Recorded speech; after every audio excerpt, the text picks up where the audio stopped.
I enjoyed me today is Julius Walker, who fights Raffael Cerqueria at UFC Vegas 108. That fight is on August 9th. So, Julius, before we start talking about your upcoming fight, I did want to talk about, how you made it into the UFC because, back in February, you're supposed to fight for Synergy FC. The fight card was that weekend, although it did move a little bit too. All of a hmm sudden, you're not only down a weight class, you're not only in the UFC, you're not only flying to a live fight card in Seattle, but you're also on the main card. Give me just a taste of what that whirlwind was like for you. Yeah, man, it was a crazy time. So I was preparing for a heavyweight fight. Originally, it was going to be that exact same weekend. My opponent took a short notice fight, and they had to push it back a week. So I was just in my head, I was fighting, and I think 2.5 weeks. But it was at heavyweight, and it was against a very mediocre regional opponent. We weren't able to really find anybody challenging for that fight. So then I get a message from my manager, a text message from my manager, Jason House, and he's like, "Hey, can you make weight next weekend?" And I'm like, "Oh man, crap! I just ate a bunch of pizza. I'm fighting a heavyweight."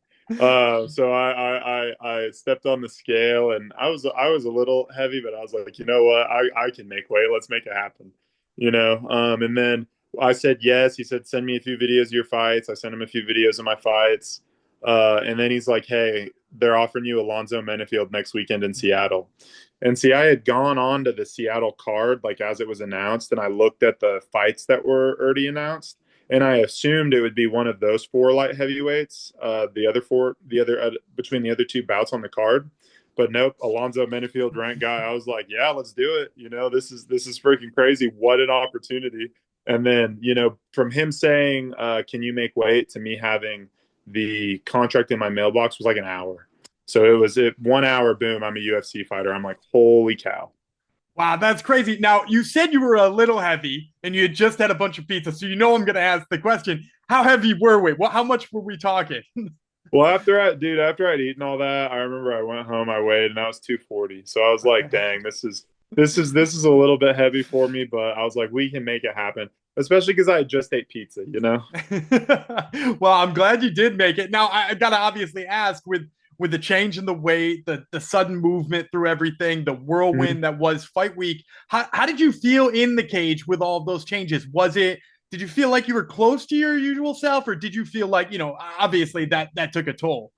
Oh, I think I felt great. Like, I don't think that I had no like short notice excuse because like I was supposed to be fighting in general. And here's the thing, like if I accepted the fight, I accepted the fight and said I was willing and capable. I felt great in there. The moment was so cool that I remember just not being able to stop smiling. Like I remember, they didn't show my walkout on TV, but I remember walking out. I walked out to Dancing Queen, and the Seattle crowd seemed to like it. Like as I went out that night in Seattle, there were a lot of people that were at the fight. They were like, "Hey, your walkout song was cool," but I just couldn't stop smiling. Like I was like, "Man, this is so much fun. This is so cool." I was looking at like, "Holy crap, that's a lot of people. This is really fun." And the fight was great. Like it was grueling, but man, it was a good time. I was enjoying myself the whole time in there.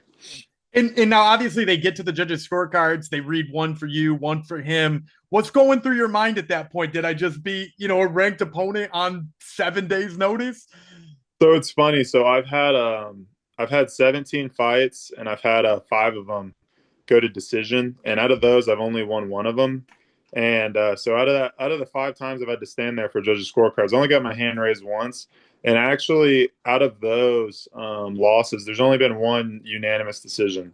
So I've had two split decision, or actually two split decision and a majority decision loss. So like I every time I hear that split decision, I'm always like, man, I'm not winning. I should have done more. I should have finished them. I should have knocked them out. Because in the fights that end in a finish, I'm 12-0. So I just need to knock everybody out. That's gonna work way better. Yeah, easy plan, right? Now, no, obviously that's what we would have liked, right? Like the knockout, the big, hmm all the to do with that. But also at the end, you get the call from your manager that the 50K check is getting cut into your favor too. So again, I'm not going to sit here and knock Synergy FC because I have no idea what they pay, but I have to imagine that was a big change in your paycheck. Oh yeah, I mean, literally the 50K, it's bigger than, even if you win when you're a new guy, So that was huge. It was so cool because after my fight was over, I'm sure everyone's seen that thing of Johnny Walker and his gear.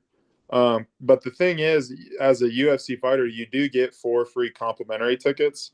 So if you wanted to, you could use them for, you and your coaches to go literally just turn around and watch the fight. So as like I was about to get on the shuttle to go back to the hotel, I was like, "Hey, could you guys just take us to the front because we still have these comp tickets?" None of my family was able to make it because of the short notice. So I just went back in there and watched the fights, not really realizing that the people that were watching it would be like, "Oh crap, this guy just fought." Because I used to the regional scene, I still like I had only been a UFC fighter for a week, so I wasn't even. It's hard to even think of that mentally, like, "Oh, I'm a UFC fighter. People are going to want to take a picture and all this stuff." So it was a super cool experience. Go back in, watch the rest of the fights. I'm walking out of there. Uh, Escalade stops in the road, and the window rolls down, and it's Bisping.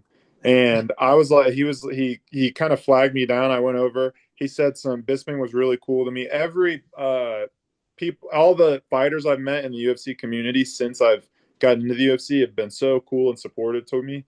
And Bisping was super cool. Like, just gave me some encouragement. Was like, "Hey man, you obviously need a lot of work because you're a rookie, but like you've got a chance, so just go train hard," type thing. And I turn around to go back to my coaches and my team, and my coach is on the phone, and he's like dang near jumping up and down. And I'm like, "Dude, what is his deal right now?" And I get back over there, and they're like, "Dude, you won 50K." And I'm like, "Wait, are you sure?" Like, me? Like, why? I know fight of the night, but us, we got fight of the night. And I look up and my manager's like, "Yeah, you get, dude." I was like, "Man, it was an absolutely crazy experience. It still doesn't feel real, even like telling the story. Well, and I was going to ask you about that because you're saying, like I was only a UFC fighter for a week, and he told you were still green and needed some work, but you've actually only been a pro for like 2 years too, right? Like not even 2 years. So Yeah, like, that's what I'm saying. yeah. So tell me about like, obviously you had that long amateur career and you put in the work, and it's not like this came out of nowhere. But like, Mhm. how crazy is it for you looking back that this all happened in like 18 months or so? Yeah, well, what blows my mind, I remember. So, like, if you go back a year before I made my debut, I was only 2-0 as a professional at that time. And like you said, I wasn't even a pro for 2 full years when I made my UFC debut, and I didn't have any combat sports experience before I started training. Like, I just played basketball in hall. I've never wrestled. I didn't go to some boxing gym when I was 10 or 12. I truly did not know what I was doing at all. My first amateur fight was in like 4 months of training, I believe, something like that. 4 or 5 months, I got in the cage and fought my first amateur fight. And even by my pro debut, I was still under 4 years of training. I was at like 3.5. And for this fight now, like I've been training for about 6 years now. I'll be training for 6 years in September. So it's all been pretty cool. Like, Alonzo was in the UFC when I started training.